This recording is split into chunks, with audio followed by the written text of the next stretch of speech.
What's up, everyone? I want to show you the Clearwater lights I got installed on my Ducati Scrambler 2018.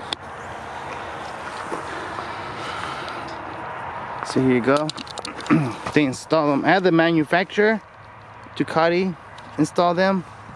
They mounted them to here.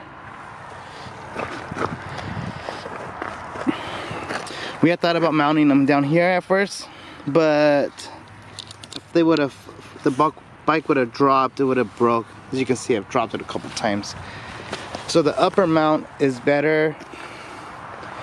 It was a suggestion from the dealer. Like here again, if we would have put them here, I would have already lost them. But the dealer recommended here, and they go up through there. They're pretty sweet.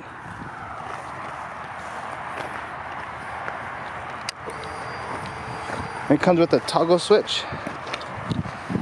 So I guess what Clearwater is known for is their light switch. Here, so you could dim them.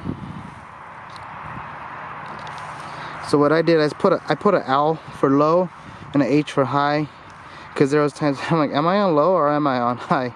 So this is just a cool little knob. So here's low. This is the yellow caps and the white. So you can see the two. That's on low. Let's see here. If I could do this. High, high, medium, low. There you go. Ducati Scrambler, Desert Sled, 2018. Clearwater lights on that bad boy.